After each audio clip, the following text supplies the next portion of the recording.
Bonjour à tous, on va commencer. Nous joindrons. Je suis Arnaud Dupuis, je suis chez Algofi depuis maintenant presque 4 ans en tant que consultant BI.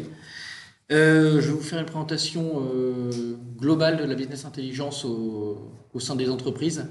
Parce qu'on entend souvent le terme, mais on ne sait pas forcément de quoi il s'agit et l'utilisation en fait. Pourquoi est-ce que c'est aussi important au niveau des clients? On va regarder un petit peu la définition, comment ça s'articule au sein de l'entreprise avec des schémas, la chaîne décisionnelle au sein des entreprises. Après une petite vision technique des bases de données au niveau data warehouse, donc au niveau décisionnel, et l'utilisation ensuite des données par les métiers à des fins surtout de reporting et de recherche de données. Voilà. Donc la business intelligence, petite définition, c'est les technologies permettant à l'entreprise d'analyser les données pour la prise de décision. En gros, le but c'est de récupérer de la donnée, de l'articuler, de la mixer et de l'utiliser de façon automatique pour les dirigeants ou pour les décisionnaires au sein des entreprises. Donc ça permet d'optimiser les décisions, les performances. Ça évite les reportings qui mettaient avant des semaines à être faits sous Excel avec des graphiques, etc. Tout ressort maintenant de façon automatique et presque en temps réel. Donc on optimise et ça permet aussi d'analyser beaucoup plus les données, donc des nouveaux revenus et une prise, une avance sur la concurrence, vu qu'on prend normalement de meilleures décisions. Au sein de l'entreprise, donc schématiquement, comment ça s'articule? Le but en fait est de récupérer des données hétérogènes, donc ça va être les bases de données historiques, toutes les informations qu'on peut avoir au sein de l'entreprise qu'on n'utilise pas forcément, des fichiers externes qui nous arrivent de prestataires, donc par exemple dans la finance on reçoit le cours des actions sur lesquelles on est en position pour un client par exemple, par Bloomberg. Bloomberg envoie des fichiers quotidiennement si on utilise Bloomberg. Les ERP et les CRM, donc tout ce qui est base client, etc. Et en fait, le but est de récupérer donc, toutes ces informations, de les corréler entre elles,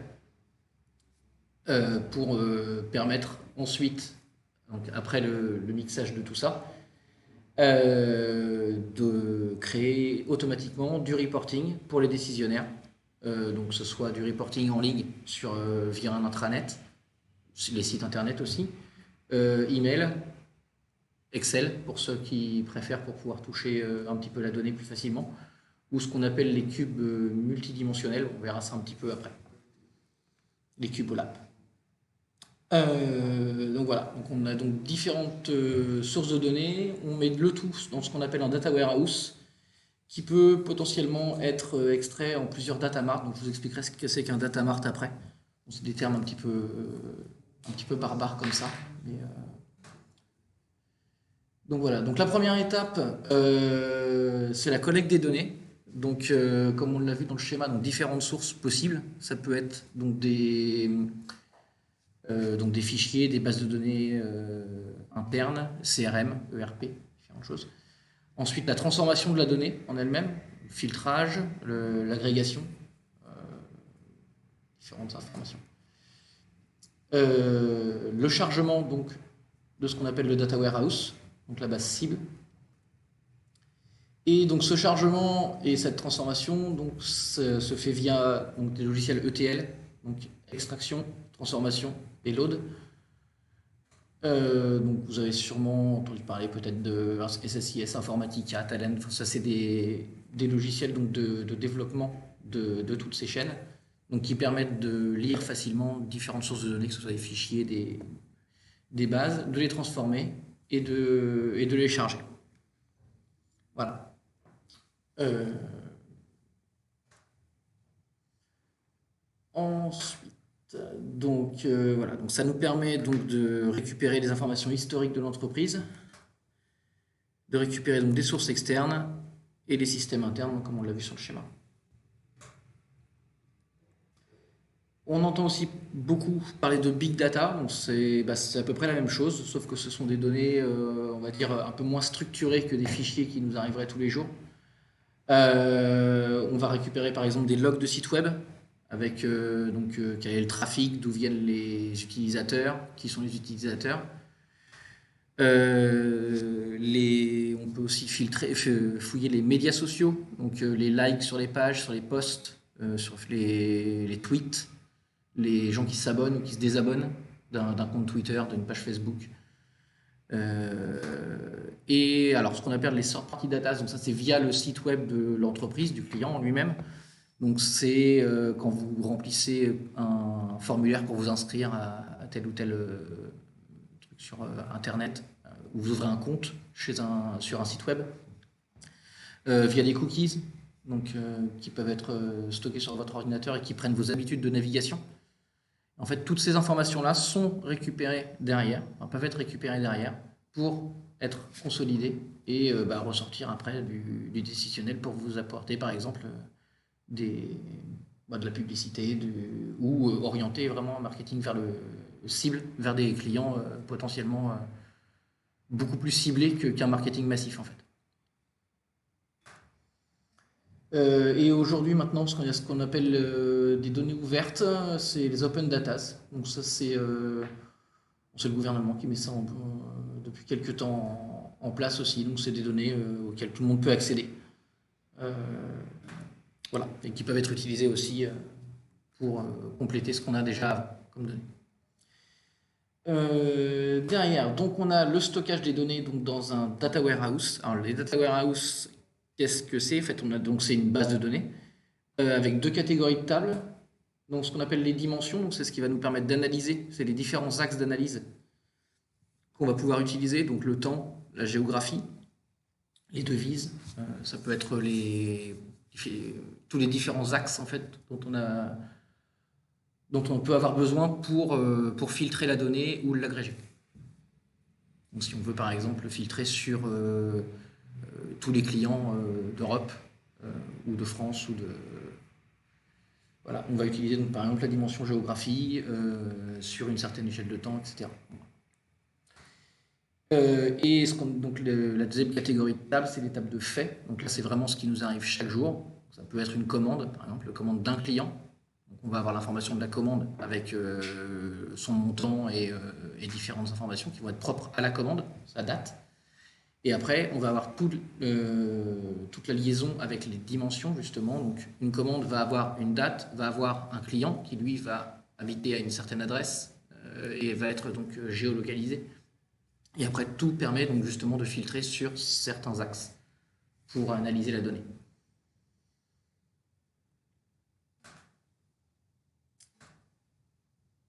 Et donc ensuite, donc ça, vous voyez tout à l'heure dans le schéma, donc la grosse base de données centrale, le data warehouse. Le data warehouse peut être ensuite de lui-même extrait dans ce qu'on appelle des data marts. Donc c'est des petits data warehouse spécialisés. Typiquement, vous pouvez avoir donc la base de données centrale, le data warehouse, qui va être en fait décliné en plusieurs data marts, donc qui vont être extraits du data warehouse pour chacun des métiers, ce qui leur permet déjà d'avoir une confidentialité des données. Donc, par exemple, je ne sais pas moi, les achats n'ont pas forcément besoin d'accéder à telle et telle donnée, les commerciaux n'ont pas forcément. Donc ça permet de filtrer les données au niveau confidentialité. Ça permet aussi, vu que souvent on peut avoir du reporting qui est fait avec du requêtage manuel par des utilisateurs qui ne sont pas forcément des informaticiens. On peut écrire une requête qui fait planter la base de données, trop volumineuse pour certains cas. Et si on le fait sur la base centrale, tous les utilisateurs vont être impactés. Si vous le faites sur votre base qui est réservée à votre service, on va vous planter tous les achats, mais tous les commerciaux, eux, peuvent continuer à travailler. Donc, ce qui peut être relativement intéressant. Donc voilà. Donc, pour un métier particulier ou un service, et donc on optimise et on a la confidentialité. Et derrière, donc voilà, si vous plantez un data mart, les autres data mart, eux, continuent à vivre et vous impactez pas toute l'entreprise en ayant fait une mauvaise requête. Et ensuite, donc la restitution de cette chaîne décisionnelle. Donc le but, donc c'est de s'adresser à des gens du métier, pas du tout à des informaticiens, donc avec des graphiques qui vont nous être demandés, avec des agrégations de données. Donc on va avoir différents types d'accès. Donc on peut avoir Power BI, Excel, ClickView, SSRS. Tous ces outils de reporting ont leurs propres avantages et inconvénients. Excel, vous allez pouvoir manipuler la donnée sous forme de tableur derrière, par exemple, récupérer la donnée de façon automatique et ensuite la retraiter, vous, pour différentes informations. SSRS, ce sont donc des rapports qui, eux, en fait, l'informaticien qui va développer ce rapport, ça va être un rapport un peu figé, mais auquel on va avoir, sur lequel on peut avoir des filtres quand même déjà préconçus, mais qui va pouvoir automatiquement être affiché sur un site web, être envoyé en PDF sous format Excel. En fait, on a un rapport, on dit juste le format dans lequel on le veut, et automatiquement il se convertit en visualisation au format attendu. Donc ça permet d'avoir une seule et même source et de pouvoir le sortir sous différents formats automatiquement. Donc c'est plus pour du reporting de masse, pour envoyer sur un site web ou par mail. C'est la même chose. Tableau, je crois que c'est plus pour de l'exploitation de données avec possibilité de travailler vraiment la donnée en elle-même. Donc voilà, vous avez différents outils qui utilisent tous et qui se connectent tous au data warehouse ou au data mart, donc qui utilisent la même donnée source. Donc en fait, normalement, si vous sortez un graphique à une date T, avec les mêmes critères, quel que soit l'outil utilisé, vous avez la même information et le même montant, par exemple, qui va être affiché. Oui. Pour l'étape juste d'avant, les data mart, oui. Pour consulter un data mart, on va forcément passer par ces outils-là Alors, il faut un outil pour se connecter à la base. Après, on peut se connecter aussi via un requêteur SQL, un management studio. On peut utiliser un client SQL. Maintenant, il faut connaître le langage SQL. Vu qu'on s'adresse souvent à des dirigeants, à des décisionnaires, ces personnes-là n'ont pas forcément de notion informatique, n'ont pas forcément de notion donc de SQL, qui est vraiment un langage à proprement parler, un langage de programmation. Donc il faut pouvoir, faut qu'eux tout de suite, ça les intéresse pas forcément ils vont savoir se servir d'Excel. Eux, ils veulent la donnée source et potentiellement utiliser Excel pour faire leurs propres calculs. Ou, voire même, ils ne veulent pas d'Excel, ils veulent leur graphique avec mes informations, qu'est-ce que j'avais avant, qu'est-ce que j'ai maintenant, des graphes, des camemberts, et eux, par rapport à ça, prennent les décisions pour l'entreprise. D'accord, donc la partie data mart, c'est idéalement pour segmenter ou sécuriser Tout à fait. un peu les Alors, données. si on revient et après, en arrière, les outils de restitution. Tout à fait. On va voir un petit peu les différents outils, ce que ça peut donner visuellement. Mais je reviens, voilà. Donc là, voilà, on a vraiment l'ETL dont on parlait, donc, qui charge le data warehouse. Et derrière le data warehouse, on l'extrait en plusieurs petites bases de données data mart. Et ces data mart, on vient plugger un Excel qui va se connecter au data mart. Alors ça pourrait très bien être un client SQL, du reporting donc via email ou via site web, etc.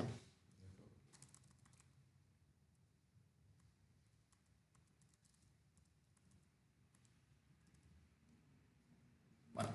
Et le dernier outil, au fait, qui est un peu plus complexe à utiliser, mais qui peut être très très intéressant, c'est ce qu'on appelle les cubes multidimensionnels. En fait, quand on a vraiment beaucoup de données, on peut avoir, on va le voir par la suite, mais on peut avoir donc des cubes multidimensionnels qui précalculent la donnée chaque nuit pour avoir un temps de réponse surtout très très rapide par rapport à une requête assez complexe. Donc l'exploitation des données. Donc une fois qu'on a nettoyé, consolidé et stocké la donnée, on peut faire donc des rapports, donc comme on a vu Excel, SSRS, etc., des Cubolab, ou on peut aussi faire de la recherche de données, donc là plutôt avec un client SQL ou autre chose, ce qu'on appelle le data mining, donc vraiment faire de la recherche de données pour du décisionnel. Donc, alors techniquement, dans une base de données, comment ça se passe? En fait, la base de données d'un data warehouse doit être en ce qu'on appelle en modélisation étoile ou flocon. En modélisation étoile, c'est qu'en fait, vous avez donc votre table de faits au milieu, donc là, c'est par exemple des commandes. Et en fait, le fait en lui-même, c'est la quantité et le montant, simplement. Et derrière, vous reliez à une table des devises, une table des clients, une table des articles, ce qui vous permet de pouvoir agréger votre donnée très facilement en regroupant vos informations. Ça peut être aussi la géographie, etc. Typiquement, le modèle en flocon, c'est à peu près la même chose, sauf qu'on a 2 étages de dimension, tout simplement. Je l'ai fait là pour la géographie. En fait, c'est qu'on a donc notre client qui est lié à une commande. On a donc son information avec son adresse postale, sa ville, son pays.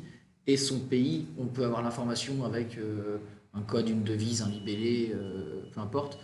Et on peut très facilement filtrer ou agréger avec ce modèle-là de données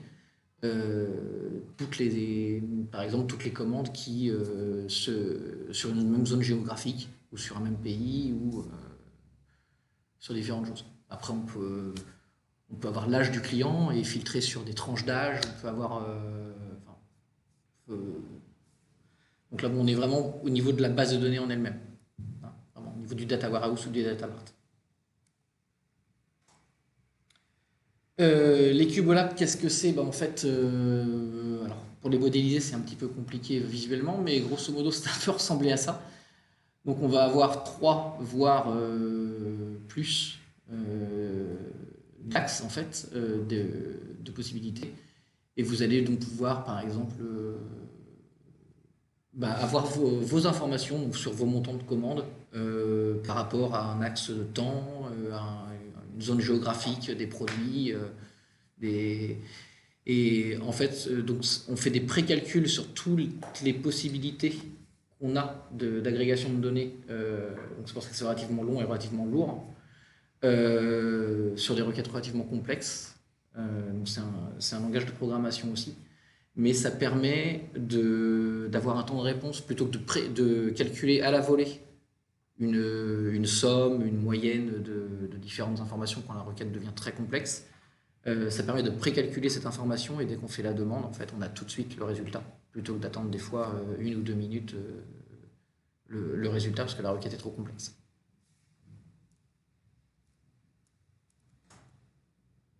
Donc voilà, temps de construction relativement long, mais par contre, c'est des réponses rapides. Donc ça s'adressera à des requêtes complexes, mais par contre des requêtes récurrentes. Donc c'est vrai que c'est une demande vraiment très spécifique client. Alors ensuite, au niveau du reporting, c'est ce que vous allez principalement voir. Donc voilà, on peut se retrouver avec un Excel avec des graphiques faits automatiquement à la volée, hein, en se connectant directement sur le data mart du service en question. Donc là, on peut voir des graphiques avec les axes de temps, différentes choses. Ça peut se représenter aussi comme ça. Donc là, on est sur du report viewer. Vous allez pouvoir avoir quoi? Voilà, vous pouvez avoir donc différentes informations, des jauges, des comparaisons. Donc là, si on est sur un format web, on pourrait très bien l'avoir sous format Excel, sous format PDF. Ça peut être envoyé. On peut utiliser ça pour l'incruster aussi dans un document de façon automatique. Et qu'est-ce qu'on va avoir d'autre? Voilà. On peut aussi avoir on a des plugins géographiques qui permettent vraiment de visualiser. Donc après, on peut, comme je vous disais tout à l'heure, quand on crée un rapport, on peut déjà mettre quand même certains filtres qui sont accessibles à droite avec des menus déroulants. Et donc là, voilà, c'est sur les... Je crois que c'est un truc SNCF, ça, avec le nombre de trains, le nombre de retards, le nombre